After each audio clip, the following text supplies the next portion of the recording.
6월 4일 새 정부가 들어서고 벌써 거의 4개월이 지나고 있습니다. 그 사이에 6.27 대책, 9.7 대책, 부동산 대책이 두 번 있었는데요. 6.27 대책은 역대급 강력한 규제 정책이었고 9.7 대책은 역대급 강력한 공급 대책이었습니다. 자, 이번 영상은 두 번의 역대급 정책이 있고 나서 아파트 가격 동향이 어떻게 됐는지 보도록 할게요. 매주 목요일 오후 2시 부동산원 홈페이지에 주간 아파트 가격 동향이 업로드됩니다. 같이 빠르게 보도록 하시죠. 쓸데없는 부연 설명은 하지 않겠습니다. 매매, 전세 가격 지수 변동률을 보면 서울 미쳤습니다. 매매는 지난주 0.12에서 0.19%, 전세는 지난주 0.07에서 0.09% 올랐습니다.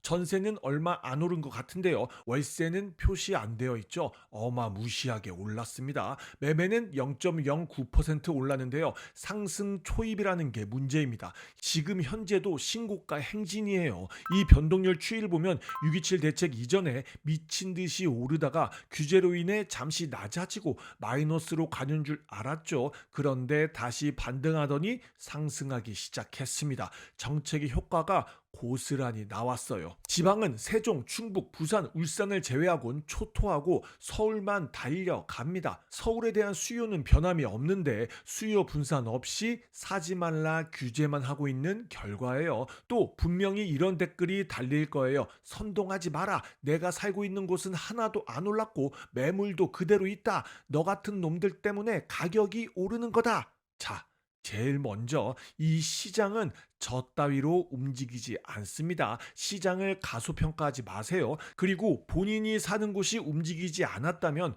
부디 좀 더 시야를 넓히시길 바랍니다. 6.27 대책 이전에 강남 2구 위주로 움직였다면 대책 이후에는 그 다음 급지들이 미쳐 날뛰고 있습니다. 강북 14개구 중 성동구 0.59%, 마포구 0.43%, 광진구 0.35% 상승했고 용산구, 중구도 약 0.28% 상승했습니다. 한마디로 상급지 위주로 상승했어요. 강남 11개구도 마찬가지입니다. 송파구 0.35%, 강동구 0.31%, 양천구 0.28%, 영등포구 0.24% 상승했습니다. 본인이 거주하는 지역이 잠잠하다? 그럼 일단 이 지역들은 아닐 확률이 크네요. 경기도는 양극화가 심각합니다. 평택시, 여주시 같은 경우는 0.1% 이상 하락했지만 성남 분당구는 0.64%, 광명시는 0.24%, 과천시는 0.23% 상승했습니다. 정확하게 강남 2구인 강남구, 서초구를 제외하고 그 다음 급지들은 모두 상승했어요. 그리고 그 열기는 계속되고 있고 서울 하급지까지 옮겨붙고 있어요.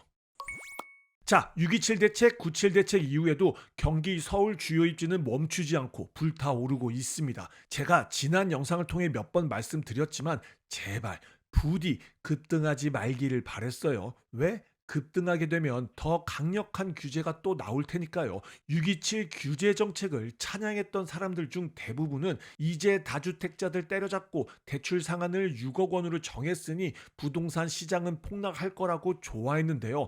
정반대의 현상이 나타났습니다. 사실 그 찬양했던 사람들 말고는 대부분 예측하고 있었어요. 토지거래 허가구역이 진행된 지 7년 가까이 됐고 규제지역 취득세, 종부세, 양도세 중과는 여전하고 다주택자들 때려잡은 지도 수년이 흘렀습니다. 그들이 생각하는 것만큼 다주택자가 없어요. 그들이 때려잡고 싶어하는 다주택자들이 없다고요. 그래서 어떻게 됐죠? 실제로 주택을 갖고 있는 사람보다 전세, 월세를 원하는 서민들이 더 큰 고통을 받고 있습니다. 전월세가 미친 듯이 오르고 있어요. 이 문제를 해결하기 위해선 규제로 수요를 억제하는 게 아니라 수요를 분산시킬 생각을 해야 하고요. 모든 규제를 해제해야 합니다. 이해가 되십니까? 그렇게 되면 단기간은 억제가 해소돼서 오를 수 있지만 시간이 지나면 물량이 풀리면서 그나마 떨어질 수 있어요. 그런데 제 말이 이해 안 가시는 분들이 많으시죠?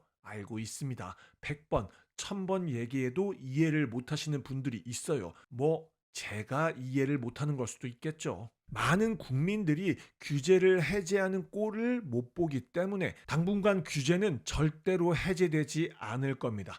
정치인이 표를 받기 위해선 국민들이 원하는 걸 해야 하니까요. 국민들이 똑똑해야 합니다. 그래서 결론 지금부터 잘 들으세요. 어게인 2021년이 될 겁니다.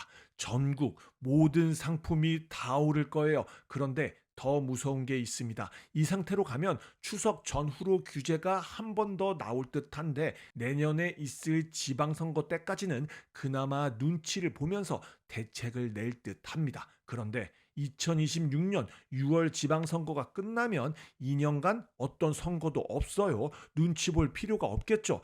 정말 역대급, 역사적으로 본 적 없는 규제가 있을 것 같습니다. 얼마나 눈 가리고 방망이를 휘두를지 모르겠어요. 그래서 오를 게 눈에 뻔히 보이는데 사라는 말을 쉽게 못하겠어요. 주택을 늘리는 건 자살 행위일 수도 있습니다. 본인이 할 수 있는 가장 똘똘한 한 채를 세팅하시고 세금 낼 각오도 하고 계시는 게 좋을 듯해요. 문제는 제 채널 대부분의 시청자들이 무주택자 분들인데요. 조급해 하시는 분들이 너무 많습니다. 만약 준비가 안 되어 있다면 상승장이라고 절대로 아무거나 사면 안 됩니다. 상승장을 놓칠지언정 패닉 바잉만큼은 절대로 안 돼요. 하나 잘못 사는 순간 10년이 후퇴되는 경우도 많습니다. 그러니 본인이 준비가 안 되어 있다면 기회는 늘 있으니 이번에는 시장이 어떻게 불규칙적으로 움직이는지 공부하시면 됩니다. 물론 청약에 당첨되면 더할 나위 없고요. 이 상황을 모두 잘 이겨냈으면 좋겠어요. 오늘도 돈 근육 키우는 하루 되길 바라면서 지금까지 돈 근육 허벅지였습니다. 감사합니다.